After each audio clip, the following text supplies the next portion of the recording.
C++ functions. In this video, we will be looking at functions, parameters, and function overloading. By definition, a function is a block of code which only runs when it is called. You can pass data, known as parameter, into a function. Now, functions support what is called code reusability. So once you create a function, it can be reused repeatedly. We create a function in C++ by specifying the return type, the function name, the parameter, and the function body. In this example, here we have the syntax of a basic function. The syntax for this is return type of void, the name, my function, open and close parentheses, and here we have the open curly brace, close curly brace. Between the open and close curly brace is what we call the body of the function. So this is the return type. Void indicates that the function does not return any value. So within this function, you will not have a statement that says return 0 or return anything. All right, so void indicates that it does not return anything. There are other functions though with return types such as int, double, and so on. The name of this function is my function, and the body is actually empty at this moment. All right, so whatever falls here is a body. All right. In order for a function to be executed, it has to be called. And we call a function by stating the function's name followed by the open and close parentheses. If the function accepts arguments, we would pass the arguments to within the open and close parentheses.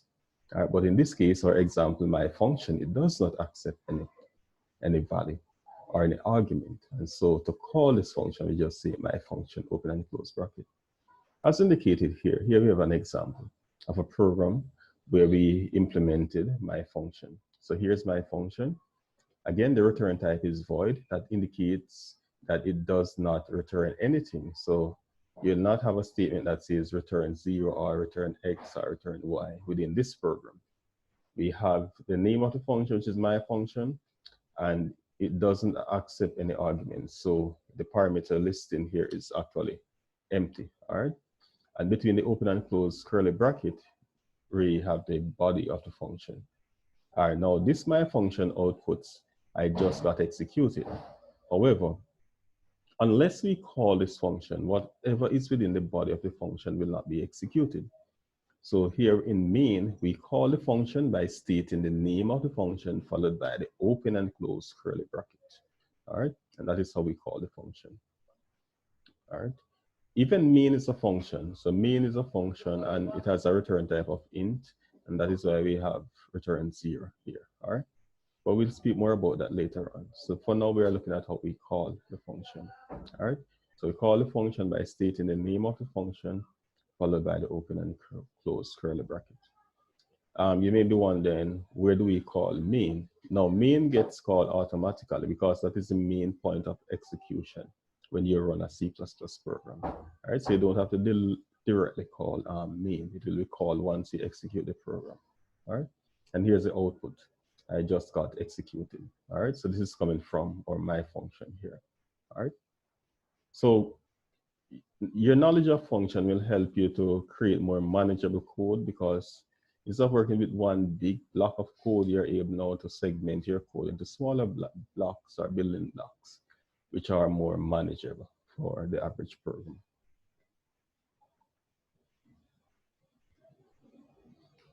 Now, a function can be called multiple times, as indicated here. So my function has been called 3 times.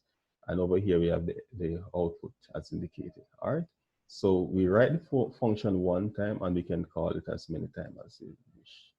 And that is why we are saying that it allows you to actually reuse your code, all right? Now here we have the function definition and the declaration, all right? So later on we'll look at the importance of separating the declaration and the definition. All right, so by definition, we're focusing really on the body of the function. So a function without a body is just a mere declaration. All right, or the prototype. So here we have an example. So here we try to call my function, but the definition of my function is at the bottom of main. So we have my function being defined at the bottom of main. So from here to here is the definition. So this is the definition of my function. Now, if we define a function below main, we're going to end up with a problem, because if there's no declaration of my function above main, when we get to main and call the function, it will not, the compiler will not know what to do. All right. So if we try to do this, we're going to end up with an error. Now, C++ allows us to create declaration above our main, our declaration of what we call prototypes. And this is C++ we have introducing a function or functions to our compiler. So by the time we get to main, it will already know that it's to check somewhere within the body of the program for this definition. All right. So we can include a declaration or a prototype above main, and then we can make the definition below main. All right. So unless we include the prototype of main or the declaration above main, we will not be able to put the definition of a function below main. So here's what I'm talking about. So here we have the prototype for my function, or the declaration above main. All right, so the prototype is just the first line of the function. The return type, the name of the function, followed by open and close curly bracket. And we have a semicolon at the end. This is just for the declaration or for the prototype. Now the definition of for this function is below here. So here we have void main. So void indicate that it doesn't return anything. The name of the function, open and close bracket. This time we don't put a semicolon here, but we have the open curly bracket followed by the whatever is to be included in the body of the function. Now, so having the declaration above main and the definition below main, we could actually put the definition even above main as well. All right. So once we have the prototype, we can have the definition anywhere below the prototype that we want. All right, so now within main, we're actually calling my function. So we call my function, and then our program will be error-free. All right. Now, a function may accept one or more parameters. All right, so here's an example of a syntax for a function that accepts parameters. So we have the function return type, the function name, and within the bracket here, we include the parameter. Now, a parameter includes a variable name and a data type. So we have to indicate the data type for the variable name. If you only put the variable name, it is not a parameter. All right, you have to indicate the data type. All right, that is when you're defining the function. When you're calling the function, then you would pass the actual parameter to it. All right, which may be a variable or which may be an actual value that you want to pass to it. Now the parameters are separated by a comma as indicated. All right, so here's an example of my function that accepts a parameter. In this case, it accepts a string first name. So we start again with the return type being void. The name of the function, my function, it accepts first name as its parameter or its argument, and it outputs the first name as indicated there. All right, again, we can call the function repeatedly as we did here. We call it with Liam, Jenny, and Anja. So these are 3 calls to the one function. All right, and then if we look over here, we see the output. All right, so the beauty about this function is that it accepts an argument. So therefore mean that whenever we call it, we have to pass an argument. Because it accepts a string, we pass a literal in double quotation as indicated. Now, we also have what is called default parameter, and the default parameter is created by assigning the parameter as a default value. In this case, we have a function, my function, that accepts string as its parameter. In this case, the name of the parameter is country, and we assign a default value of Norway to it. All right. Now, this function outputs the name of the parameter, or the actual value of the parameter. In this case, the value of country, whatever country is set to, it will output it. All right. So in this case, if there is no parameter supplied by the user when calling the function as indicated down here, we call my function with Sweden. Now, because Sweden is passed as a parameter, country will be Sweden. And so when you output country here, you'll get Sweden as the output. Now India is passed, so it will set country to India and so forth. Now in this case where no country is passed, the default value, which is Norway, will be used. And so the country will be outputted as Norway, as indicated over here. And similarly, if we pass USA to the function, USA will be set as the countries, as a value for country, and so we will output USA as the value. All right. Now a function may have multiple parameters and parameters of different types and so on. In this case, we have another function, my function. It accepts first name and it also accepts an age. All right, so this one accepts two parameters. It accepts a string, first name, and an integer age. All right, and then we output the first name and the age as indicated. So this function again can be called repeatedly, and we can then pass our string and our age to it. All right, and then we'll have our output as indicated here.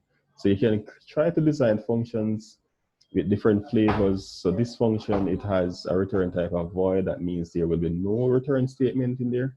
It has a name of my function, and it accepts two parameters. All right, it accepts a string first name and integer as the last name. And here we call the function 3 times. So I pass in 3 names and 3 different ages. And if you look over here, it does whatsoever is in the body of my function as indicated on the screen. So feel free to try it, and so you can develop your own understanding of it. Now, as I said earlier, if the function has a return type of void, nowhere within the function we're going to have the statement that says return. But if the function has a return type different from void, probably integer, string, or any other data type, you're expected to include within that function a return type, a return statement. All right. So here's an example. So here we have int. That means this function has a return type of integer. The name of the function is my function. And again, this function accepts a parameter of integer. All right, so therefore mean that this function must include a return statement. So in this return statement, we have 5 plus x. All right, this is just something done randomly. So it's going to output 5 plus whatsoever is passed as the argument or as the parameter to this function. All right, so in main, when we call this function, we call this function to output whatever is returned by my function, which is in this case 5 plus x. So 5 plus whatever is passed to the function. So since 3 is passed to the function here, it's going to return 5 plus 3, which is 8.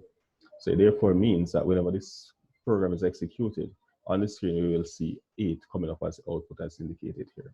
So here we call my function. So we say cout my function, and we pass 3 to it. So when 3 is passed to it, go back to my function. X is set to 3, and we return 5 plus 3. So therefore returns 8. All right. So that is how the return statement works. Again, here's another example. This function accepts 2 parameters, but it returns an integer. Again, we add the 2 parameters. So this function adds the 2 parameters here, and then we output the result of the function, which is the result of my function being 5 with parameter 5 and 3. So when 5 is here for x and 3 is there for y, we return 5 plus 3. So therefore mean when we see out, we're going to be see out in the value of the sum of 5 and 3 based on the my sum function. All right, the my function. All right, so whatever my function has in the body here, whatever it returns is what we're going to get as our output.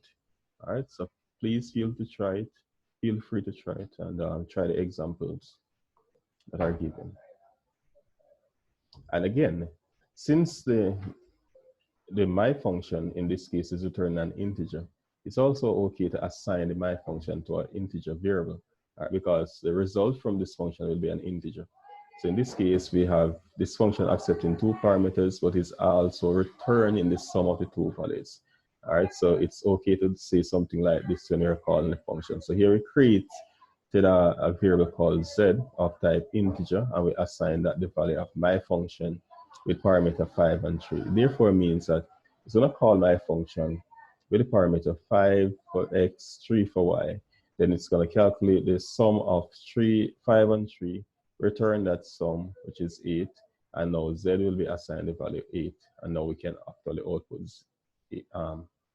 z, which is going to be 8. All right. So this is another way to call and use a function that returns a parameter. Now we can call and use a function by reference. When we pass data to a function, so far what we have passed to the function, these are passed by value. So basically what happens is that we pass a copy of whatever the value is to the function. All right. Now, when we pass by a reference, we pass a reference to the actual variable. So it therefore means that we are not actually passing a copy, but we are actually passing a reference. So the reference will actually allow you to change the value that is in the calling function. So in this case, our calling function is main, and first number is 10, second number is 20. Now, here we just print out that what the first number and what the second number is 10 and 20. All right. Now the swap num function, it accepts the reference to the first number and the reference to the second number. Now without the unsigned here, it would be accepting a copy of the first number and a copy of the second number. So therefore, if we didn't have the @sign here, the unsigned here, which is the address sign, all right, in C++, we would be passing a copy of 10 and a copy of 20. And so once you pass a copy here, whatever goes on in the swap function, it has no effect on what the actual value of these are because it's a copy. So you just copy and send in a copy, all right? But because this function accepts the address of the reference to X and a reference to Y, all right? So since it has a reference, whatever we do here within this function will actually affect these. So even though the reference here is called X and Y, we're still talking about first num here. We're talking about second num here because this is our reference. All right. So if you are used to Excel, we talk about cell references and so on. So it's the same idea here. So here X is referencing first num. So whenever you say X, you're talking about first num. And we say Y, you're talking about second num. All right. So here we made a swap. So we create a temporary variable Z and we assign that Z the value of X. All right. Then we assign X the value of Y. Now, because this X is a reference to first number, automatically first number will be assigned the value of Y as well. And the value of Y in this case is 20. All right. So even though we're in a different function here, automatically it will be changed here. All right. So this first number will be changed to 20 because it's a reference that was passed. But if it wasn't a reference, whatever is done here would have no effect on these. Now again, Y is equal to Z. Now because the reference of the second number was passed, now whatever changes made to Y here will actually affect the second number here. All right. You can try this code. You can type it up in your favorite compiler and execute it and see. So whenever this is finished executing, the value of X and Y here will be swapped. And also the value of first number and second number, you'll notice that they would be swapped as well. All right.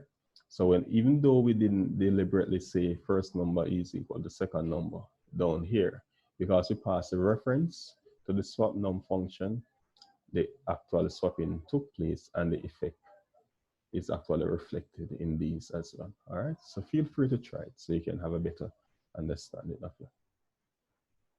All right. The next concept in C++ function that I want to explore is that of function overloading. And function overloading actually allows you to create multiple functions with the same name but different data types. All right, different parameter listing and return types. So here with function overloading, multiple functions can have the same name with different parameters. All right, so what we're saying here, we have my function here 3 times, but you can notice the parameters are different. So this one accepts int, this one accepts float, this one accepts 2 double, and this one returns an integer, this one returns a float, this one returns a double. They all have the same name, but they have different parameter listing and return type. All right. Now here's an actual example. All right. Well, here's a bad example. So let's say we want to create a function to add numbers. We want a function that adds integers, a function that adds double. So some of you may be thinking that it would be cool to create one function, for example, plus function int that adds up integers, and plus function double that adds up double. All right. And probably if you want to add up some float, you create another one that plus function float. All right. No, all that is good, but it's really a bad practice. It puts more strain on the user of your program. Like if somebody want to reuse your code, they would have to know which of these functions to call when they want to add. Versus we could just create a set of function, overloaded functions with the same name, and then the compiler, leave it to the compiler to choose which one to use, as indicated over here. Now look at this case. So we have one plus function, same name, plus fun, plus fun. This one returns an integer and accepts two integers. This one returns a double, accepts two double. Now, they are different because the parameters are different. So this parameter different, return type different. So this function has been overloaded because it has the same name, but has different parameter listing. Now, the beauty about this is that we can just use the function without any consideration as to what type it accepts. So we just call plus fun, pass 8 and 5 because these are two integers. The compiler will know to use this one. We call plus fun again because these are two double values. The compiler will know to call this one. So you don't have to worry as a user of this function which one to use. All right? The compiler will do that for you because the function has been overloaded. If you remember your days of using Microsoft Excel, like the sum function, if you notice, you can pass like sum A comma B and sum with a range and so forth. It's the same sum function which has been overloaded to perform different things. All right. So multiple functions can have the same name as long as the number and or the type of parameters are different. All right. So that's the beauty about overloading functions. All right, so thank you all for watching, and you may read further more at this link, and you can check out other information on Schoology, and stay tuned for other videos on this and other relating topics. Thank you.